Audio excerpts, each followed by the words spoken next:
तो भाई देख ली है कमल हसन की नई फिल्म थग लाइफ, और ये मैं कहना चाहूंगा कि इस फिल्म को ना देखकर अगर मैं अपनी नींद पूरी कर लेता तो कम से कम दिमागी संतुलन तो बरकरार रहता। ऐसा क्यों कह रहा हूँ, वीडियो के अंत तक तुम्हें सब क्लियर हो जाएगा और स्पॉइलर फ्री होगा, टेंशन मत लो। शुरुआत करते हैं पहले थग लाइफ की कहानी से, जो कि बहुत सिंपल और स्ट्रेट फॉरवर्ड है। हम इसमें एक गैंगस्टर की कहानी देखते हैं जो कि है कमल हसन। एक शूट आउट के दौरान उसको एक बच्चा मिलता है और फिर आगे जाके वो उसको गोद ले लेता है। ये फिल्म के कुछ पहले 10-15 मिनट में होता है और फिर उसके बाद हम कमल हसन के कैरेक्टर के जर्नी को ट्रेस करते हैं। उसकी लाइफ में आगे क्या हुआ, किसने उसे धोखा दिया, क्या ट्रेजेडी हुई, उसने बदला कैसे लिया, you know the drill. Film की शुरुआत काफी ठीक ठाक से ही हुई। कैरेक्टर्स को इंट्रोड्यूस करा गया, उनके बीच का कॉन्फ्लिक्ट, प्रॉब्लम, कहानी की जो मेन एलिमेंट्स थे वो हमें बता दिए गए, जिसकी वजह से अंदाजा लग जाता है कि फिल्म का प्लॉट आगे जाके क्या शेप लेगा, कौन से कैरेक्टर्स कैसे डिसीजन लेंगे, उसके वजह से किस कैरेक्टर पे क्या इफेक्ट पड़ेगा और ओवरऑल क्या स्टोरी निकल के आएगी। और अगर तुमने ट्रेलर देख रखा है तो ये सारी चीजें और भी ज्यादा क्लियर होंगी। पर इस इनिशियल 15 मिनट के बाद मूवी आगे बढ़ती ही नहीं है। इतनी ज्यादा स्लो चलती है कि अपने पहले प्लॉट पॉइंट तक पहुंचते पहुंचते इंटरवल आ जाता है, जहां मैं सोच रहा था कि यार अभी तो मूवी को खत्म हो जाना चाहिए था, पर फिर भी मूवी आधी बची हुई थी। मेन कहानी पे फोकस करने की जगह फिल्म कुछ और ही दिखाई जा रही है। जिस मेन कॉन्फ्लिक्ट का इन्होंने स्टार्टिंग में वादा किया था उसको छोड़ के कभी उसकी बेटी की कहानी चल रही है, कभी कुछ और ही दिखा रहे हैं, कभी कोई एक नया कॉन्फ्लिक्ट लेके आ गए हैं। कोई भी कैरेक्टर मेमोरेबल या इम्पैक्टफुल नहीं है, किसी को भी अच्छे से नहीं लिखा गया है। एक्चुअली कुछ भी अच्छे से नहीं लिखा गया। मूवी का स्क्रीन पे निहायती बोरिंग है। कैरेक्टर्स के मोटिवेशन और उसके पीछे का लॉजिक फिल्म खत्म होने के बाद भी तुम्हें क्लियर नहीं होंगे। इन सभी चीजों से तुम परेशान होते ही हो कि ये लोग बीच में कुछ अजीब सा एक रोमांटिक एंगल डाल देते हैं जो कि बहुत ही ज्यादा ऑकवर्ड है। जब वो थिएटर के स्क्रीन पे चल रहा था तो मैं एम्बैरेसिंग फील कर रहा था। जो मेरे आसपास लोग बैठे थे एक दूसरे को देख के कह रहे कि यार क्या चल रहा है ये, और बिल्कुल अननेसेसरी है। और अगर तुम इसको फिल्म के अंदर से काट भी दोगे तब भी ओवरऑल कहानी को कोई फर्क नहीं पड़ने वाला। ये सिर्फ मूवी में फिलर का काम कर रही है। सिमिलर टाइप के रिलेशनशिप और रोमांस हमें एनिमल मूवी में देखने को मिलता है, पर वहाँ चीजें सेंस बनाती हैं, उसका कहानी के ऊपर डायरेक्ट इम्पैक्ट पड़ता है। या इम्पैक्ट तो छोड़ो, ऑकवर्ड सी लगती है चीजें। मूवी के सेकंड हाफ में इनका मेन कॉन्फ्लिक्ट चालू होता है जब हमारे मेन विलन और हीरो आमने सामने होंगे, जिसकी शुरुआत ये लोग एक इमोशनल सीन से करना चाहते थे, पर उसके लिए इन्होंने कुछ भी सेटअप नहीं किया। मूवी की कहानी के अनुसार वो फिल्म का बहुत ही इंपॉर्टेंट प्लॉट पॉइंट है, जिसकी वजह से जो आगे होने वाला है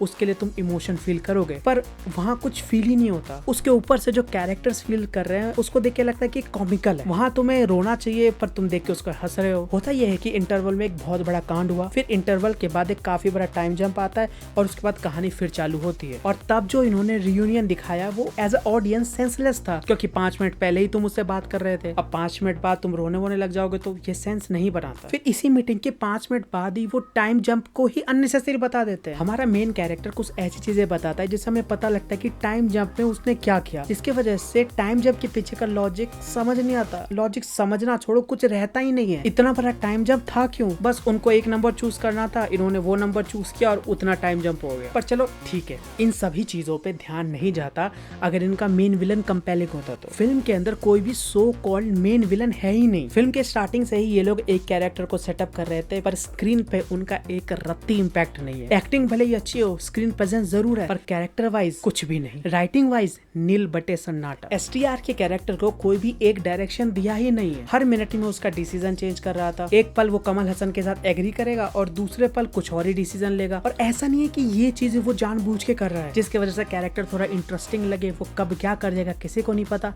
ना राइटर्स को ही नहीं पता वो आगे क्या लिखने चाहते हैं, वो इसको बनाना क्या चाहते हैं, जिसकी वजह से जैसे जैसे राइटिंग आगे बढ़ रही थी इसके डिसीजन चेंज हो रहे थे, जिसका कहानी पे और उसी के कैरेक्टर पे कोई इम्पैक्ट नहीं है। थग लाइफ में एसटीआर का कैरेक्टर काफी इन्फ्लुएंशियल है, पर क्यों है कोई एक्सप्लेनेशन नहीं है। हर कोई उससे एग्री क्यों कर रहा है, नो एक्सप्लेनेशन। हर कोई उसको सपोर्ट क्यों कर रहा है, नो एक्सप्लेनेशन। और सबसे भयानक बात कि ये कैरेक्टर आगे चल के जितना भी कांड करता है उसके पीछे का मोटिवेशन इतना फ्रेजाइल है कि सेंस ही नहीं बनाता। जिस तरीके से इन्होंने इस कैरेक्टर को सेटअप किया था तो ये मोटिवेशन वर्क ही नहीं करना चाहिए था, पर कर गया। कह रहा था ना, मिनट में डिसीजन बदलते हैं। इस कैरेक्टर के लिए इन्होंने जो मेन मोटिवेशन चूज किया है, इसको छोड़ के फिल्म के अंदर ही दूसरा एक बहुत ही सॉलिड मोटिवेशन था, जो स्टार्टिंग से मुझे लग रहा था कि ये होने वाला है, क्योंकि वो चीजें सेंस बना रही थी और वो इम्पैक्टफुल भी होती, जिसकी वजह से वो जो रोमांस वाला एंगल पहले समझ में नहीं आ रहा था वो भी सेंस बनाने लगता। मैं यही सोच के चल रहा था कि यार मणिरत्नम की फिल्म है, ये सारी चीजें सेंस बनाएंगी, पर उन्होंने कुछ भी यूज नहीं किया। थग लाइफ का जो सेकंड हाफ है वो झेला नहीं जाता, क्योंकि जो सबसे इम्पोर्टेंट और सबसे इम्पैक्टफुल इन्फॉर्मेशन थी वो ये लोग एक्सपोजिशन में निकाल देते हैं, और जो पूरा सेकंड हाफ है वो एक्शन और फाइटिंग पे चलता है, जो सिंपल सी ही थी,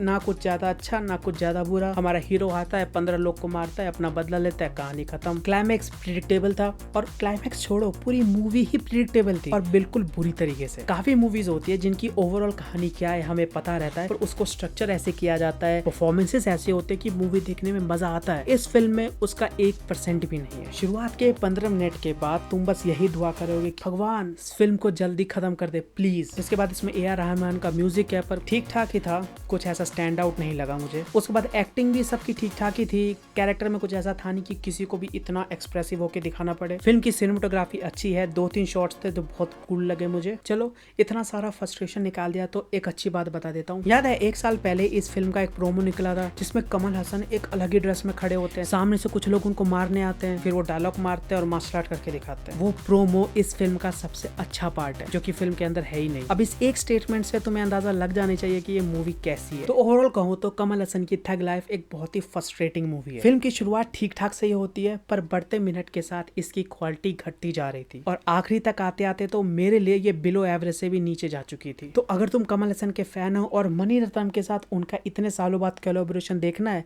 तो एक बार ट्राई दे सकते हो। और अगर तुम्हारा इस मूवी को देखने के पीछे ये रीजन नहीं है, तुम इसको स्किप कर दो। तो ये थे मेरे थॉट्स इस मूवी को लेके। तुम्हारे क्या ओपिनियन है नीचे कमेंट्स में बता देना, एंड सब्सक्राइब।